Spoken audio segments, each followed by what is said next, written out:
What's going on? What's going on? Just finished watching the Marcos Maidana and Floyd Mayweather Jr. second fight, the rematch. Yawn.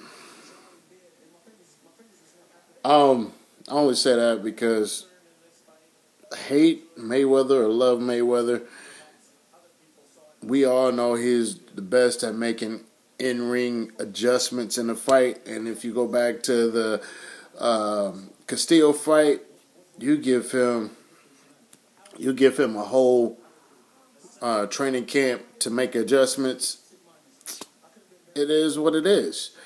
I didn't make a prediction video because anybody who really thought Maidana had a chance at winning this fight just really hates Mayweather that much.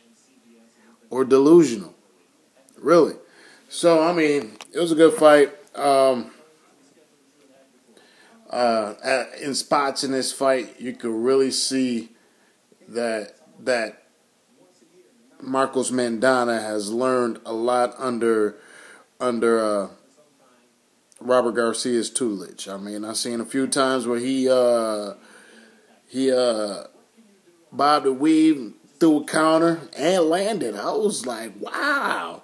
Like the punch at the end of, I think it's the second or the third round, that's the same type of bob weave, throw the right hand that knocked Pacquiao out against Juan Manuel Marquez. I was like, wow. He was getting it in. He was getting it in. Marcos Maidana is a force to be reckoned with in the weight division. I like to see him up against the other people who's up and coming in the divisions, like the Keith Thurmans of the world, and so on and so on. Mayweather is still on a different level than the rest of the fighters. He just proved it. In that weight division, he's on a different level of the rest of the fighters in that division. But his thought process of him being an A fighter and Marcos Maidana being a B fighter, well, I look at it like this, man. It's just like regular grades when you're in school. When it comes to that division, Mayweather is A+. And the type of fighter that Marcos Maidana is, I will give him a ranking of A-, B+. He's not just a B level fighter. The training that he's gotten from Robert Garcia to be more of a boxer, brawler, more than just a brawler, it was evident in his fight. He was just fighting somebody who could counteract that. Not that many people in the 147 division can counteract that. Hence his domination of Adrian Broner. So, even though he wasn't really a 147 fighter, but still, I mean, it's plenty of people, and Marcos Maidana has proved it, that he can dominate in the 147 division. He can box when he needs to. He's better at his jab now, and he can brawl with the best of them. And he's still a powerful puncher. Again, Mayweather did his thing. You can see he obviously made the adjustments of not being tied up on the ropes, using his feet more. He even, when he did his Philly shell, he even threw his shoulder up a little bit higher to counteract that awkward right hand that comes over the top from Maidana so he wouldn't get caught flush like he did in the first fight.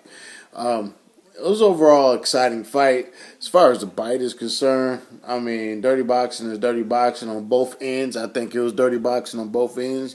It is what it is. I mean, basically, it's kind of like, you go back to like they were talking about. You go back to the Tyson Holyfield. Head butts equal ear bites, except Maidana didn't get caught. I mean, I'm not trying to say it's a good thing, but I mean, dirty boxing is dirty boxing. I also think the commentators were right. Kenny Bayless was a little too active in this fight. I referee fights. I wouldn't have been that active in the fight. Let them work. Let them work. You know, there's plenty of ring uh, uh, referees who will say it. He'd be like, hey, work out of that. Work. And Kenny Bayless didn't even give a chance for Maidana or Mayweather to work out of a clinch. That I can understand Mayweather camp saying, hey, he's a dirty boxer, he's a dirty boxer, talking in reference to Marcos Maidana, but I mean, at the same time, as a referee, you got to give the boxers the opportunity to work out of a clinch. And he never, ever gave any opportunity to work out of the clinch. I don't care if you say, hey, Mayweather was excessively clinching, and you want to go back to like when Amir Khan fought Mont Peterson, and the threats of deductions and what have you. But at the same time, if a clinch happened, give people the opportunity, give fighters the opportunity to work out of the clinch. And he didn't do it. As far as that point deduction, what happened? What happened to warnings? Mayweather got a warning for his elbow. He got a warning for his elbow. Maidana didn't get no warning. You take a point, it didn't matter in the fight. But at the same time, it matters in how people perceive you as a referee. And to me, as a referee, it makes it look like you got paid to be extra particular for Marcos Maidana, and that's not a good look. That's not a good look. But, I mean, it is what it is. Mayweather won this fight, clearly. I didn't even think it would have been an opportunity for Maidana before we got into the fight. And then when I watched the fight, I was by the third, fourth round, I was like, it's over. It's over. It is what it is. But I'm going to get up out of here. Until the next one. Doses.